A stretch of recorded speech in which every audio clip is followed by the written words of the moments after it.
pecuarista, tudo certo? O AgroBrasil inventou o registro de negócios para resolver um problema seu. Lembra quando as cotações da arroba eram distantes da realidade, você ficava perdido, sem saber o real valor de venda? Isso é passado. Com o AgroBrasil, todos registram seus negócios e você tem o valor verdadeiro da arroba em sua região e na hora. Registre agora e participe da formação do preço. Baixe o aplicativo e vem fazer parte da família AgroBrasil comigo. Negociou, registrou.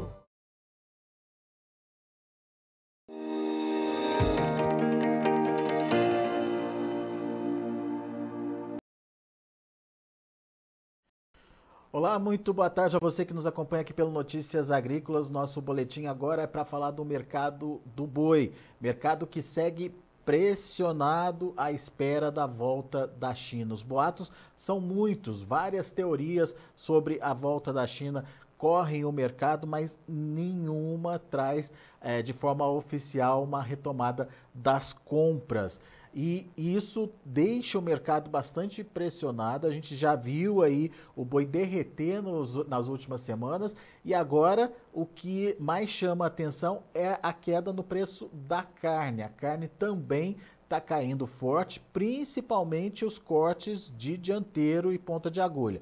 A gente vai conversar com o Fernando Henrique Iglesias, Safras e Mercado, que já está aqui no vídeo comigo, e o Fernando estava me contando antes da gente entrar no ar, que são muitos os boatos, né, Fernando, sobre essa questão da China, e cada um vai numa direção diferente, né?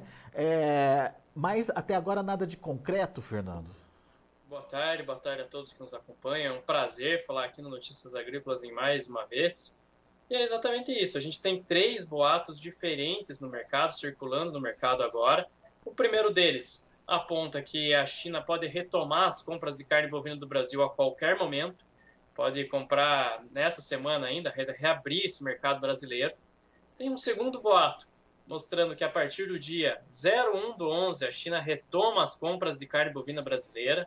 E um terceiro boato circulando no mercado, que a China compraria carne do Brasil a partir de dezembro. Ou seja, não tem nada de concreto. Muitos rumores, e esses rumores servem para motivar essa alta que a gente vê na B3 hoje no mercado futuro. Faltam elementos concretos que confirmem algum desses rumores, algum desses boatos. Então, é uma situação bastante complicada, continua muito difícil a situação do mercado, a situação do pecuarista não é boa, a situação da indústria também não. Então, é um ambiente bem delicado realmente. Eu vou pedir para o Matheus colocar aqui para a gente os números lá da B3, só para a gente entender esse movimento nesse momento. Olha aí, o outubro já não é mais referência, agora dia 30 já vence o contrato para outubro. Mas vamos olhar o novembro. Está subindo quase 1% nesse momento, a R$ 276,85. O dezembro, R$ 288,65, uma alta de 1,17%. E o janeiro, R$ 296,05, subindo 1,39%. Ou seja, o mercado está especulando essa possibilidade aí da volta da China, então, Fernando. É exatamente isso. A China, ela tem um papel essencial aqui no nosso mercado brasileiro, e não é de hoje, né? Nos últimos 2 anos e meio, 3 anos, a China fez uma enorme diferença aqui para o Brasil, na exportação de carne bovina, nas receitas, na precificação da arroba do boi gordo, e a sua retomada seria o principal elemento para justificar alguma recuperação dos preços. Agora eu já adianto aqui, a possibilidade da arroba do boi gordo retornar àquele patamar de R$ 300 por arroba parece pouco provável diante daquilo que a gente tem observado no mercado. Os preços caíram bastante. Hoje, no físico paulista, por exemplo, o preço médio que é trabalhado é R$ 260 por arroba. Então, você retomar esses R$ 300 parece difícil, até mesmo por toda uma questão logística que precisa ser solucionada pelos frigoríficos, pela agroindústria brasileira. Então, recuperar aquele patamar de 300 parece complicado em 2021. E vamos lembrar, né, o abacaxi na mão dos frigoríficos nesse momento com os estoques, né, Fernando? Sejam os estoques lá na China que seguem parados nos portos, me parece que tem um prazo mínimo que daqui a pouco começa a vencer também de permanência dessa carne brasileira por lá, e os estoques que ainda não embarcaram e que, inclusive, foram autorizados pelo próprio Ministério da Agricultura a serem colocados fora dos frigoríficos em contêineres refrigerados, né? Exatamente. A gente tem um imbróglio muito grande, a situação da agroindústria não é fácil, a logística é complicadíssima, tem que pensar que tem carga que foi rejeitada nos portos chineses, então tudo isso acaba resultando num peso, numa estrutura de custos inflacionada para a indústria. O que isso quer dizer? Quer dizer que o frigorífico, cada dia que passa, com essa carne armazenada em câmara fria, com essa carne presa nos portos chineses, tentando realocar essa carne, buscar novos destinos, isso representa custo. Isso representa um adicional de custos muito importante para a atividade. Então, isso vai estreitando a margem do frigorífico também. A situação do pecuarista não é nada fácil também. Então, não tem ninguém realmente ganhando com essa situação no mercado. Um cenário bastante complicado realmente. Até agora, a estratégia de segurar os estoques aí parece que funcionou, porque principalmente o traseiro, né, Fernando, a carne de traseiro, não teve muita queda. Mas quando a gente observa o que está acontecendo com a carne de dianteiro, a situação é outra, e isso já está fazendo o preço médio aí do boi casado recuar de novo, né? A gente vê um recuo importante no corte dianteiro. O dianteiro, só para a gente contextualizar, né? O corte dianteiro é aquele corte das partes menos nobres do boi gordo. É o acém, é aquela parte assim mais acessível à população. Então, esses cortes do dianteiro, o frigorífico tá dando vazão a ele, está girando o estoque do dianteiro no mercado interno, porque ele tem a percepção que esse corte vai ser melhor aceito pela população. Os cortes do traseiro, eles têm um maior valor agregado, eles assumiram um patamar muito proibitivo no último 1 ano e meio. Então, os preços subiram muito. O contrafilé, a alcatra, a picanha, esses cortes eles estão num patamar muito acentuado realmente, estão muito caros. Então, a população acabou se afastando desses cortes. O frigorífico dá vazão ao corte dianteiro, acaba tendo mais saída para ele, e os preços do dianteiro realmente foram os que mais sentiram. O preço saiu ali, para a gente comparar, há um mês atrás, no dia 25 de setembro, 1 quilo de dianteiro em São Paulo custava em média R$16,20. Agora, no dia 26/10, está custando em torno de R$13,50, R$13,40 o quilo desse mesmo dianteiro em São Paulo como referência. Então, é uma queda de quase 17%. Então, isso vai afetando o preço do boi casado. A gente trabalhava na semana passada com um casado acima de R$17 o quilo, hoje já trabalha abaixo, já está R$16,80, R$16,90 o quilo do boi casado. Então, é um cenário em que os preços da carne eles estão caindo de uma maneira bem agressiva no dianteiro. No traseiro, nem tanto. A China tem uma preferência por cortes do traseiro bovino, tem optado por esses cortes, então isso acaba... o frigorífico ainda está mantendo esse tipo de carne estocada nas câmaras frias, está mantendo ela ali nos seus estoques. Lógico, já tivemos notícias de frigorífico colocando estoque no mercado interno. Já teve esse tipo de notícia, mas mesmo assim a queda é menos agressiva. Se a gente compara esse mesmo período, dá para imaginar que queda aí para o traseiro, Fernando? O traseiro ele saiu de R$21,25 ali no dia 25/9 para R$20,50. Então caiu em torno de 3,5%. É uma queda bem mais tímida do que aconteceu com o dianteiro, que realmente derreteu. A queda do dianteiro foi muito expressiva, muito agressiva, e não tem nenhuma, mesmo na virada de mês, não há otimismo de recuperação de forte alta dos preços da carne bovina no atacado. Não tem essa perspectiva positiva em relação à recuperação de preço. E deixar o preço da carne cair é uma situação que leva o frigorífico a repensar, né, Fernando, a sua oferta pelo animal, né, para abate, né? Exatamente. Quanto mais baixo o preço da carne, menor o poder menor os preços que o frigorífico vai ofertar na compra de gado. O principal produto de uma indústria frigorífica é a carne. Por mais que os derivados, a gente sempre conversa aqui, né, que os preços dos derivados continuam em um patamar muito acentuado, sebo bovino bate recorde semana a semana. Sim, isso é verdade. Mas o principal produto, a finalidade do frigorífico é a venda da carne. Então isso acaba tendo um peso muito grande na decisão de compra, né, na formação das estratégias na compra de gado dos grandes frigoríficos. Então tudo isso é influenciado por esse comportamento dos preços da carne. Quanto mais baixo o preço da carne, a tendência é que maior seja a pressão sobre os preços da arroba. Essa semana, inclusive, temos preços mais baixos aí na região centro-oeste, negociações acontecendo em patamar cada vez mais baixo. E você citaria que região aí? Só para a gente ter uma ideia. Mato Grosso e Goiás, a gente já tem negociações abaixo de R$ 250 a arroba. Goiás aderiu bem os 245, muitos negócios acontecendo nessa faixa de preço, enquanto que no Mato Grosso, ali na região do Xingu, temos negócios aí a 247, 246 a arroba do boi gordo, então os preços realmente estão recuando no nosso mercado interno. Da mesma maneira que a gente vê em São Paulo aí negociações abaixo de 260. A média de preços no mercado paulista ainda é R$ 260. A maior parcela das negociações está acontecendo nesse patamar de preços, mas isso não quer dizer que não aconteçam negócios abaixo desse nível. A gente já viu negócio a 250 em São Paulo essa semana. Então, realmente uma situação bem complicada, e o confinador realmente não tem capacidade de retenção, não tem capacidade de segurar o animal no confinamento. Pois é, a gente tem até ouvido aqui no Notícias Agrícolas, eu não sei até que ponto isso é pontual ou generalizado, mas de pecuaristas que estão tirando os animais do confinamento e voltando para o pasto, Fernando. Existe isso. O custo de nutrição animal é muito alto em 2021. A gente vê esses movimentos de troca de regime, saindo do regime intensivo, voltando para o regime extensivo.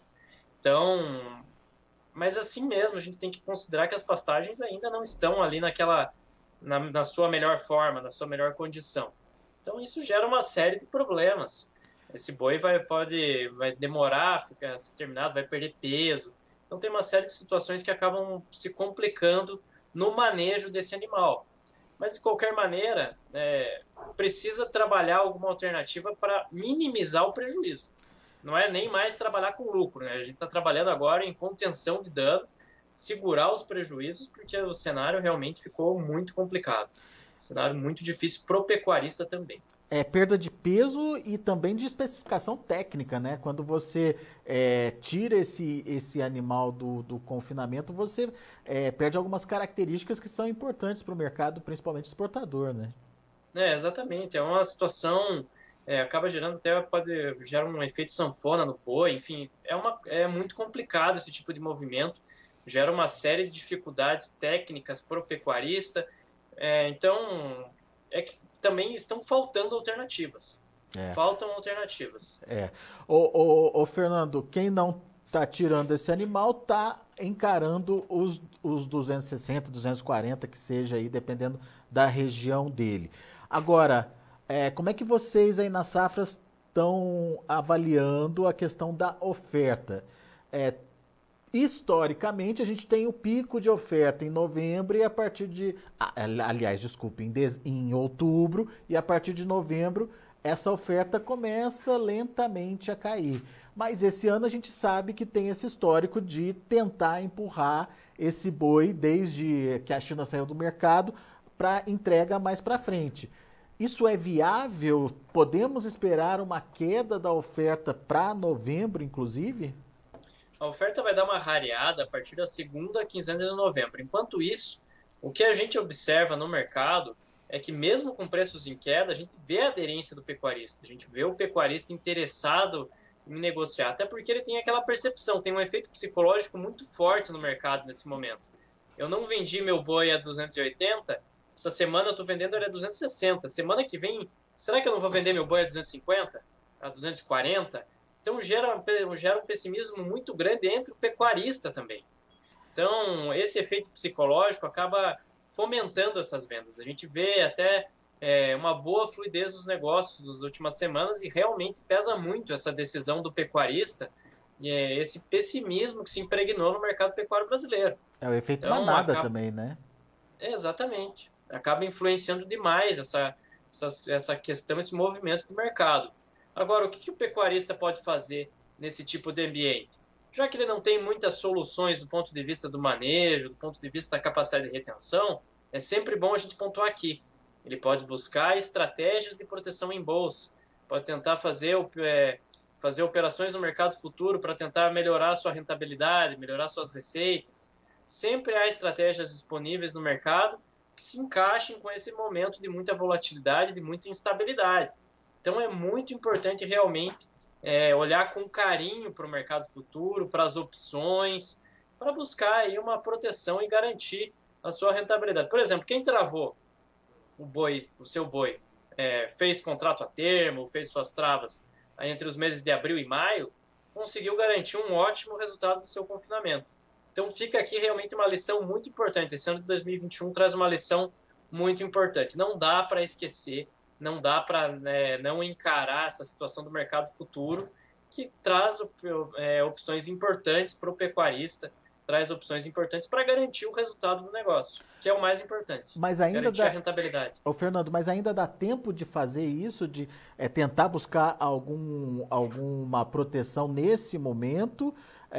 Eu pergunto porque hoje, por exemplo, a B3 está subindo, né? Será que é um momento viável ou o time passou, o tempo passou? O grande problema agora é a volatilidade, né? Mercado muito especulado. Essas notícias que a reabertura pode acontecer alguma coisa a qualquer momento trazem muita euforia no mercado. Quando elas não se confirmam, vem a depressão. Criar estratégias de proteção nesse ambiente é complicado. Né? Porque agora, você tem muita ajuste, né? O tal do ajuste diário, né? Principalmente. Né? Sim, e as operações de boi gordo em relação a contratos, não trabalhando com opções, são operações caras, não é uma operação barata para se fazer. Mas a lição realmente é tentar antecipar isso, fazer o dever de casa, tentar vender, fazer as negociações.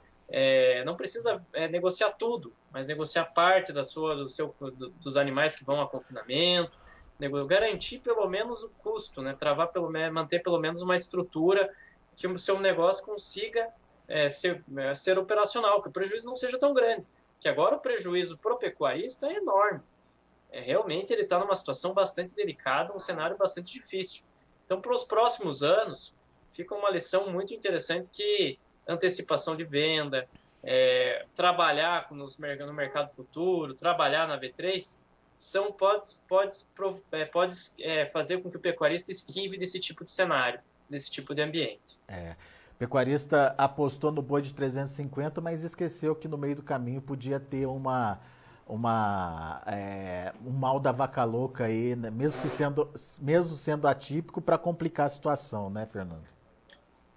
Esse caso essas situações sanitárias que acontecem no mercado, elas são extremamente atípicas. Não acontecia isso aqui no Brasil desde 2019, por exemplo. Então, não é algo previsível. Não tem como a gente prever quando que vai aparecer um novo caso de vaca louca. Mas a gente tem que estar preparado para esse tipo de ambiente, para esse tipo de cenário. Trabalhando em condições normais, esse boi realmente estaria acima aí de 320, 330 no último bimestre do ano. Então, realmente se criou um quadro muito difícil nesse segundo semestre, contrariou completamente as expectativas. Boa. Fernando Henrique Iglesias, obrigado, meu caro, mais uma vez pela sua participação, por estar aqui com a gente, nos ajudando a entender um pouquinho do mercado e da dinâmica da precificação. Volte sempre. Eu que agradeço. Boa tarde a todos. Até a próxima, pessoal. Até a próxima.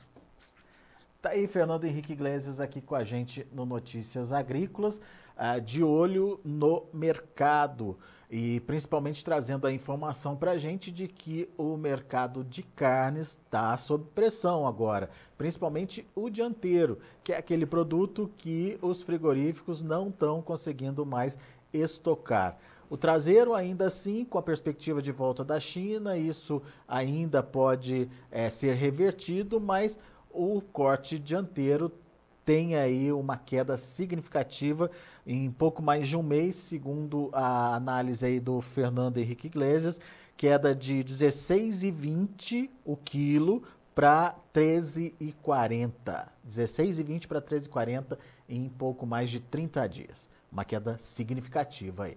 Muito bem, a gente vai ficando por aqui. Deixa eu antes passar para vocês, antes de finalizar aqui, passar as cotações lá na B3. A gente já mostrou que o mercado estava reagindo, subindo, né? Olha aí nesse momento, o outubro trabalhando a R$ 263,50. Outubro está caindo 0,17%, mas é natural, o outubro tende até o final do mês buscar aí a sua igualdade com o indicador CPEA. Novembro, R$ 276,50, alta de 0,86%. Dezembro, R$ 289,25, alta de 1,38%. Janeiro, R$ 297,00, subindo 1,71%. O indicador CPEA fechou o dia de ontem a R$ 263,35. Teve uma alta de 1,21%, mas está ali naquela casa dos 260, como relatado aí pelo Fernando Henrique Iglesias, lá da Safras e Mercado. A gente vai ficando por aqui, agradeço muito a sua atenção, a sua audiência. Na sequência tem João Batista Olive com Tempo e Dinheiro aqui no Notícias Agrícolas. Se inscreva em nossas mídias sociais. No Facebook, Notícias Agrícolas. No Instagram, @Notícias Agrícolas. E em nosso Twitter, @Norteagri. E para não perder nenhum vídeo, não se esqueça de nos acompanhar no YouTube e na Twitch, Notícias Agrícolas Oficial.